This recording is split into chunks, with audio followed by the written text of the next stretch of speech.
Aujourd'hui, vidéo très rapide concernant la nouvelle réforme du concours infirmier. Pourquoi, dites-moi pourquoi, on a voulu réformer ce concours qui se passe très bien depuis de nombreuses années. Tout simplement parce que notre ministre de la Santé actuelle, Agnès Buzyn, s'est dit, bah tiens, si on faisait sauter les oraux, si on faisait sauter les écrits, et surtout, si on faisait sauter les cotisations pour les inscriptions, ça c'est plus étonnant qu'autre chose, et à la limite c'est le seul bon point de cette réforme, c'est qu'on n'aura plus besoin de casser son PEL pour pouvoir passer son concours. C'est sur dossier, sur Parcoursup, un site, ma foi, douteux, où des centaines de milliers d'étudiants se retrouvent sans aucune affectation, et puis donc grâce à eux, le taux de chômage augmente. Tout va bien. Autant vous dire que ceux qui ont le bac S, qui ont des mentions, passeront sans doute devant ceux qui ont des bacs STMG, ST2S.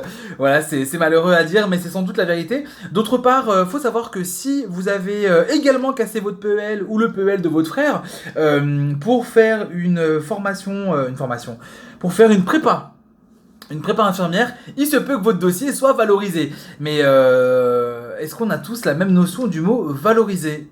Je ne suis pas bien sûr. Les aides-soignants actuels et les auxiliaires de puériculture, sachez-le, ça n'a pas changé. On pourra toujours s'inscrire à un concours si on a par exemple 3 ans d'expérience, on passe par la passerelle.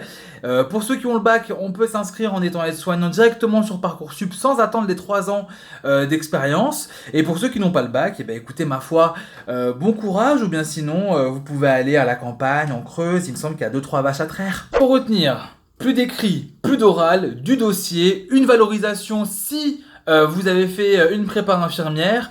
Pour les AS, les AP, il n'y a pas de problème, vous pouvez toujours avoir accès aux passerelles, mais surtout la vraie info de cette vidéo, c'est que si la ministre de la Santé s'est donné tant de mal à faire passer cette réforme, c'est pour soulever un autre problème. Le vrai souci, c'est qu'il y a une réelle pénurie de soignants en France, et ça malheureusement on n'en parle pas assez. Du coup on préfère mettre des idiots ou des gens qui n'ont pas pour vocation d'être soignants à ce poste-là, au risque de mettre des patients en péril, parce qu'il y a des gens qui psychologiquement ne sont pas faits pour être soignants.